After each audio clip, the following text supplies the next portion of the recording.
This is a president that has taken historic action. Unless you hear it from us, it is not the truth. Racist policies that lead to racial inequity. Today's episode is almost entirely predicated around people saying crazy things in crazy times. My name is Jobob. Thanks so much for tuning in to Daily Caller Live. Daily Caller Live starts right now. A guy on earth named Jobob. That is actually her name, Jobob. Live from the Dingy bunker that is completely cut off from the outside world, except for you fine folks. My name is Jobob. This is Daily Caller Live. Thanks so much for tuning in on today. It is Friday, September 22nd, the year of our Lord 2023. And like I said, today's episode is almost entirely crazy people saying crazy things in crazy times. Got a lot to catch you up on, kind of some newsworthy, but also some just, you have to hear it, or else you don't believe it. First things first, I want to play, let's see, this clip, because I think this is a clip that, I think should be getting a ton more attention on the world stage. This is Jacinda Ardern, former Prime Minister of New Zealand, country that is gorgeous. I've only been there for a couple hours on a layover somewhere, but it is beautiful. Their government, however, seems insane if this is the model of it. There are some things, I showed this to my wife. Excuse me, sorry. That was professional. I showed this to my wife earlier and said, it's crazy to me that some people think that they can say things like this. And people are like, oh yeah, this is a totally normal person that doesn't have megalomaniac tendencies and won't try to take over the entire government and be the sole arbiter of truth, reason, and policy. But again, I guess there's no limits or no bounds that people who are power hungry can attain or reach. I want you to listen to this, and I want you to just get a taste of what some of these people think and how they think that you should just believe them. Watch this, and we'll discuss on the other side. Check it out. I've been watching for some days, and this is not unique to New Zealand, that in the midst of what is a global issue, as you would expect, there are a number of rumours that circulate.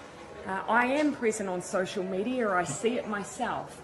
I cannot go around and individually dismiss every single rumour I see on social media, as tempted as I might be. So instead, I want to send a clear message to the New Zealand public. We will share with you the most up-to-date information daily.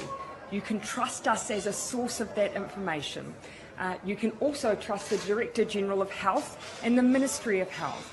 For that information, do feel free to visit at any time to clarify any rumour you may hear, covid19.govt.nz. Otherwise, dismiss anything else. We will continue to be your single source of truth. We will provide information frequently. We will share everything we can, everything else you see, a grain of salt. So I continue to share the message. New Zealanders must prepare. But do not panic, prepare. And when you see those messages, remember that unless you hear it from us, it is not the truth. And I really ask people, just visit... Does anybody watching that not have a visceral reaction of, whoa?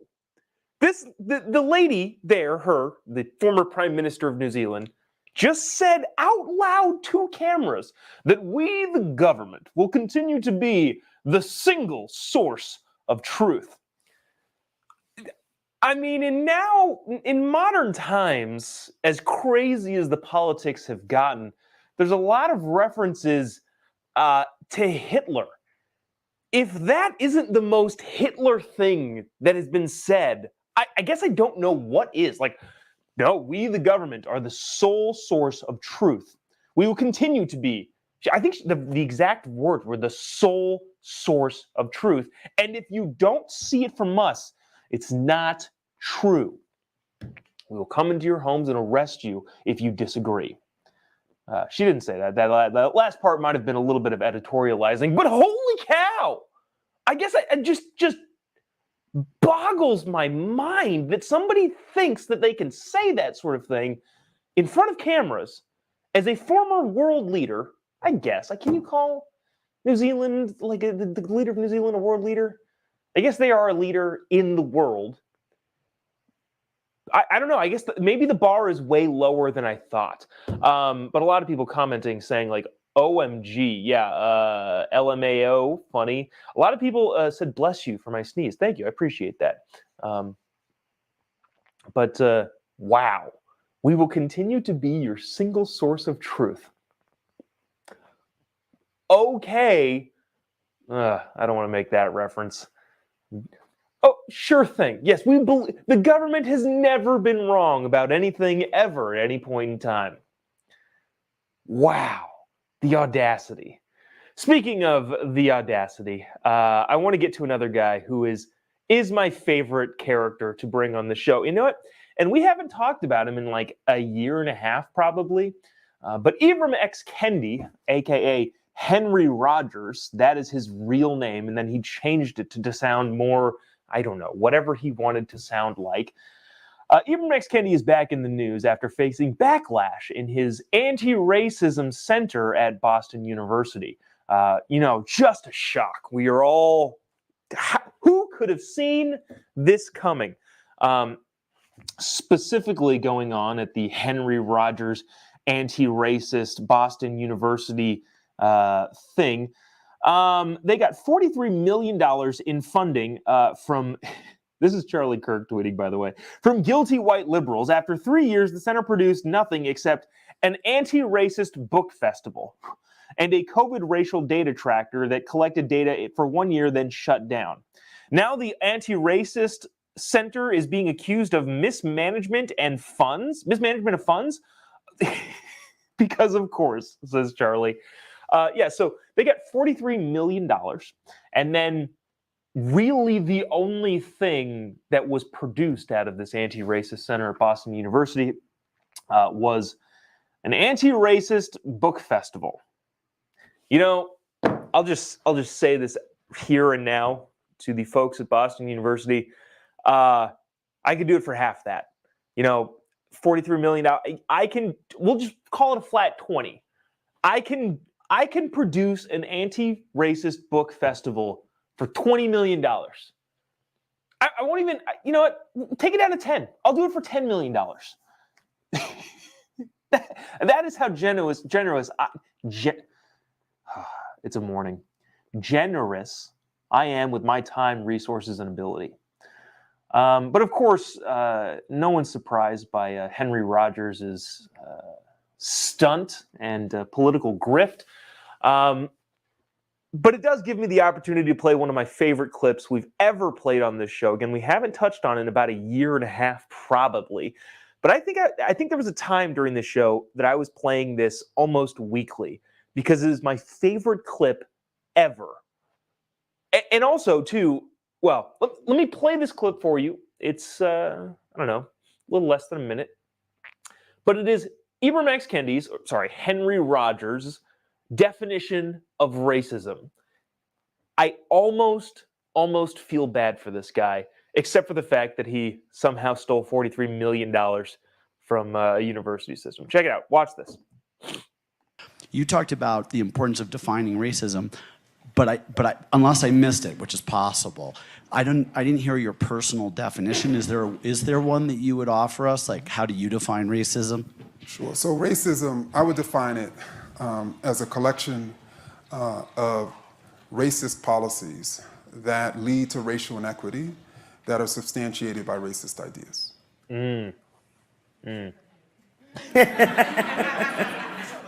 Sure. A collection of racist policies that lead to racial inequity that are substantiated by racist ideas. And anti-racism is pretty simple, using the same terms. Anti-racism is a collection of anti-racist policies leading to racial, anybody want to take a guess?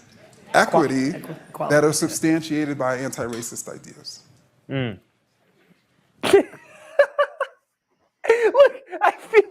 feel like at a point, we almost have to feel bad for the guy, because here's the thing, one of two things is always happening, and this is the question I have for pretty much anybody in this kind of public face. Is he lying or is he dumb? And honestly, with the amount of stuff that he's been able to get away with, I don't think he's lying, which is, I guess, good from the sense of maybe he does have some semblance of morality, maybe, but at the same time, it leads to a bigger problem is I don't think he hears what he's saying. Look at it. How do you define a car? Well, a car is a piece of machinery that resembles, acts like, and performs the functions of a car. A car also is an operative car-type piece of machinery that does in fact drive and identifies as and assimilates with other cars. Cool, so what is a car? It's hands down, it's my favorite definition. And I kind of thought, I remember playing this video a long time ago, I kind of thought maybe he just kind of made that up on the spot, like kind of was looking. You also see, I think it's Jamel Hill that's next to him. I feel like if the camera panned to her, she'd be like, what in the, this is it? This is what we're going with? But effectively saying racism is racism. So I thought at the time, maybe this is like just kind of, he just made it up on the fly, doesn't actually think that. Maybe he has a deeper understanding of his own personal definition of racism. Turns out I was wrong. When I was pulling this clip from a long time ago, I came across this other clip that has him defining it the exact same way in a different setting. Watch this, and, we can all decide together if he's lying or stupid. Check it out. Is really understanding the way racism operates. And so I actually define racism as a powerful collection of racist policies that lead to racial inequity and are substantiated by racist ideas. And I define a racist individual as someone who is expressing a racist idea or supporting a racist policy with their actions or even inaction.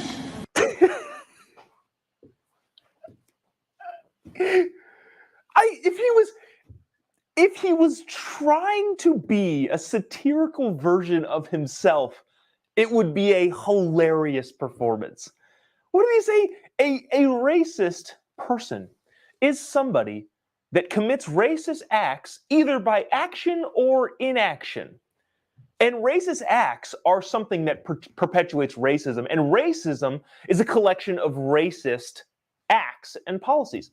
The circular definition, right, shouldn't make sense to anybody in any capacity. And yet, the guy somehow this is like Hunter Biden level thievery. Maybe he's just so incredibly intelligent that he has figured out how to steal $43 million from Boston University to create his book fair, which again, like I said, Boston University, if you need one of those done, I will do it for half that.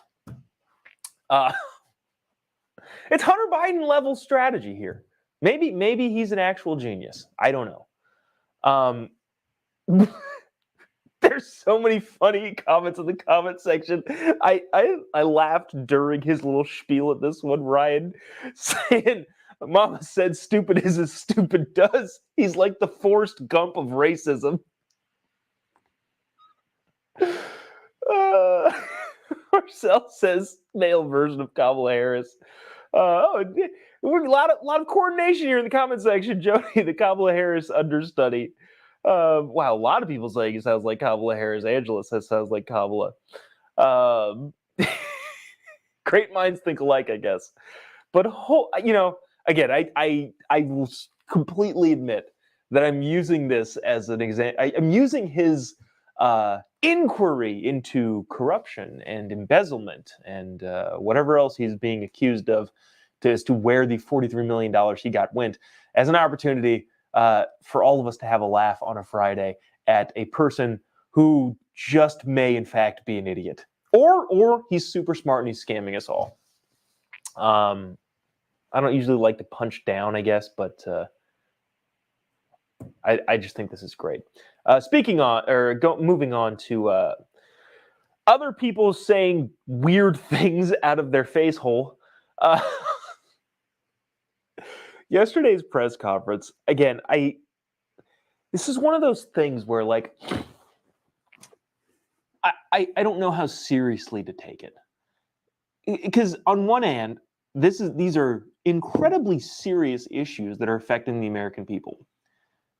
On the other hand, what is being said about these incredibly serious issues are so inaccurate, I guess is a word that could be used here, but just so freaking bonkers that it's almost funny. Here's KGP. Remember, for the last 2 or 3 days, we've been talking about illegal immigration coming across the border. A bunch of friends that I know are now down there reporting on that, 10,000 people a day over the last couple days, which is record numbers if I've ever seen them. But KJP at the press conference yesterday trying to kind of dispel that. Now, the first clip is her just kind of saying something. It's like 10 seconds. And then there's Peter Doocy asking a question. And you'll see how she responds. Just watch this. Check it out.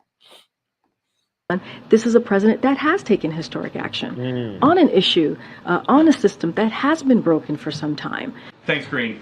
So what do you call it here at the White House when 10,000 people illegally cross the border in a single day? So what do you call it, Peter, when GOP puts forth wait, no, you can't. Green? I'm answering. Okay, we're gonna move You're on. answering No, the question with the question? Okay. We're moving on. Green, We're moving. please. In the back. Go ahead. You said you were Go stopping ahead, the in flow back. at the border. No. 10,000 I tried to migrants. answer, Peter. I Okay. tried to answer the question. You stopped me. Let's go. Go ahead. So there was footage yesterday.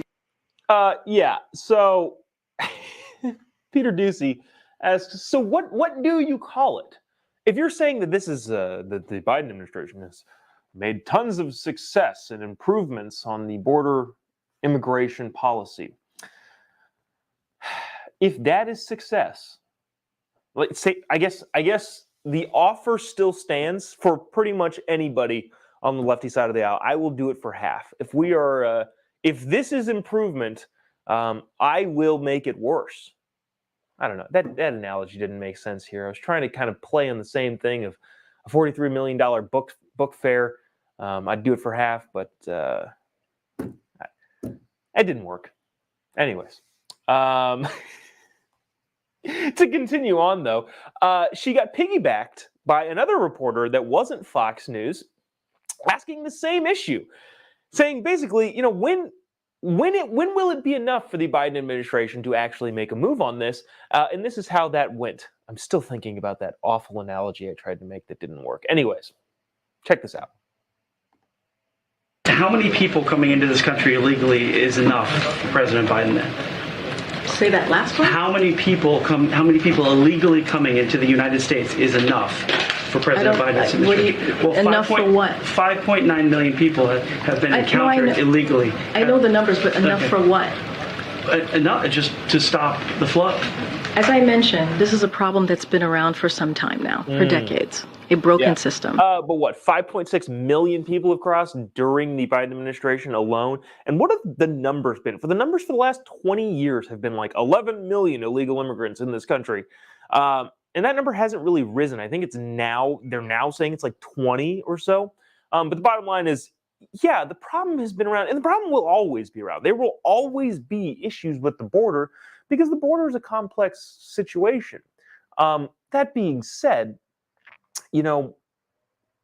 to say that it hasn't gotten worse is a pretty big stretch. Now, here is, I guess, my biggest. I'm trying to figure out what the president himself thinks is going to happen if he were to take a strong stance on this. The polling shows he is getting killed on the border issue. I think he's like less than 30% of people approve of what he's doing on the border. The approval rating for the border specifically in terms of issue polling, which I've long said this is useless, but regardless of the polling that exists, he is getting hammered on the border. So does he really think, politically speaking, that if he comes out and says, all right, enough, we're cutting it off, it's done, what damage do you think he thinks that that's going to do to his political outlook? I guess I don't know. If the polling is that bad on that particular issue, what is the downside to reversing course on that issue? I don't know. This is one of the most bipartisan things that we have in this country, the border crisis. You got New York Democrats howling that they don't have enough resources. You've got Democrats all over the country saying this is not okay. And yet the president still just kind of like, everything's fine. We've done so much. I guess I don't understand the rationale here. But crazy. Now, this might upset some people, but I'm curious. I saw this video making the rounds.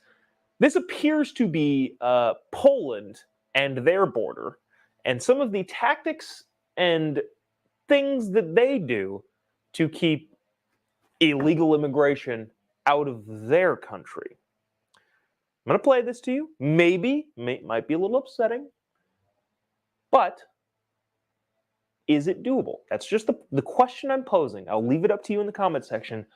Watch this. There is some jaunty music over it also, which makes it funnier. Check it out.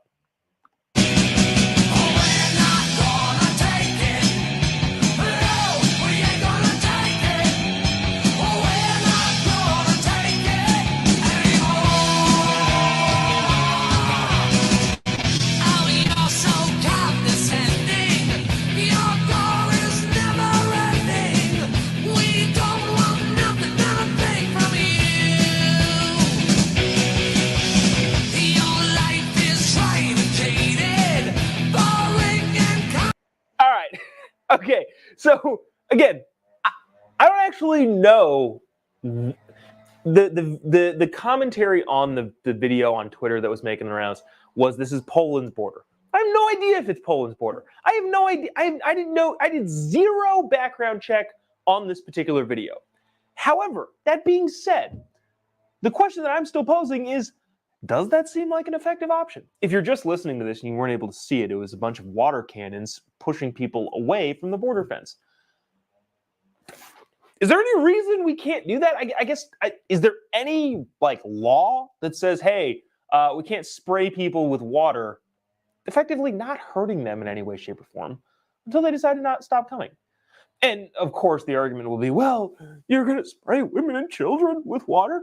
Ideally, no. Ideally, you do none of this sort of stuff. But if the problem needs to be solved, you need to figure out how to solve it. And so the argument of, I can't believe you would do this to people. Okay, hey, get out of here with your childish sense of reality. The bottom line is it's got to stop somehow, and I don't see how this is necessarily a bad tactic. And also, if something like this were happening on our southern border, and that was to make its way down to wherever people are coming from, don't you think they'd probably stop? Like now, people are like, hey, want to go to the United States? Yeah, sure.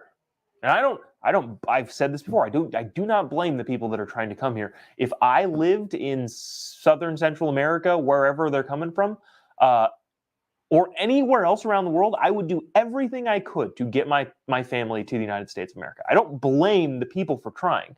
But if someone says, hey, want to go to America? And it's like, yeah, I guess they're just letting everybody in. We can go live in Manhattan. That sounds incredible. I would go. But if I saw a video on the smartphone that the U.S. taxpayer also probably pays for, and saw, I can make the trek and then possibly get blasted in the face with a water cannon.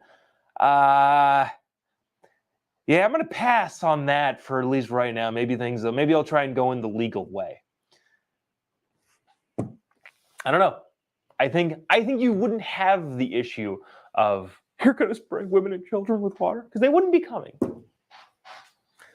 I don't know. Anyways, to round up the day here on a Friday of crazy people saying crazy things is this. Kamala Harris being questioned about Bidenomics, which if you're not on the Twitter meme space, the Bidenomics memes are hilarious. There's I don't want to explain a meme, but there's an anime character that looks at a butterfly and says, "Is this something?" And so the top of the meme will say something like, "Grocery prices are up 20%." And then the meme will say, "Is this Bidenomics?" Gas prices are up a ton of money. Is this Bidenomics? People are struggling to make ends meet. Is this Bidenomics? Every household is now having to pay $2,500 more than they had to pay last year in everyday common goods. Is this Bidenomics? But of course, Bidenomics is not, well, what they're trying to pass it off as is not the bad things. It's only the good things that don't really exist, so they're trying to spin the bad things as good things. Anyways, that was a Kamala Harris-esque answer before a Kamala Harris-esque clip. Watch this. Kamala Harris, Vice President, D, California. Talk about Bidenomics. Check it out. You're touting Bidenomics. They're calling it Bidenflation. What is your take on if with prices going up? Right. Well, first of all, I think it's important to pay attention to the fact that that prices need to come down in a number of areas, but we have been lowering the cost of living for so many people. But it's a real issue, and I take it seriously. Yes, of course. Thank you. Great sage of wisdom, Kamala Harris. Prices, of course, need to come down, but we are lowering the cost for so many people. Does anybody get tired of this? Like, is anybody, like, as I put the show together in the morning, I go, do we want to make fun of Kamala again for day 400 in a row? Like, I don't know. I ask myself that all the time, and not to have like an introspective moment live on the show, but I wonder, like, how much, like the guy in the White House press briefing room said, how much is enough until we finally, like, yeah, okay, fine. This is just Kamala Harris. This is just what she says. This is Joe Biden. Here's just what she says. Here's KJP. This is just what she says. Does anybody get tired of it? I don't know. Is anybody else tired of it? And now, obviously, the counterpoint would be, yes, we're all tired of it, but what other choice do we have to try and swing the needle back to sanity? I don't know. What a weird time to be alive, participating in U.S. politics, and having a talk show. But I guess that's what will send us off into the weekend yet. With that thought, is it tiresome to continue making fun of the people who are deserving to be made fun of every single day? I don't know.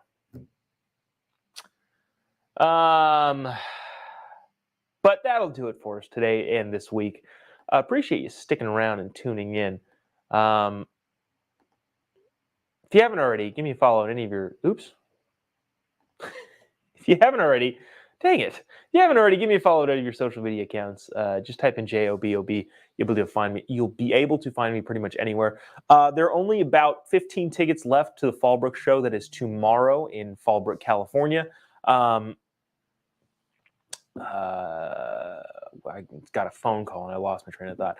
We'll also be in Van Buren, Arkansas / Fort Smith on October 6th. Tulsa, Oklahoma on October 7th. So those tickets are also available. Tickets for the Twin Falls, Idaho show will be available soon. But you can find all of those at the link in the bio in any of these particular social media accounts. We will see you next week. Have a great weekend.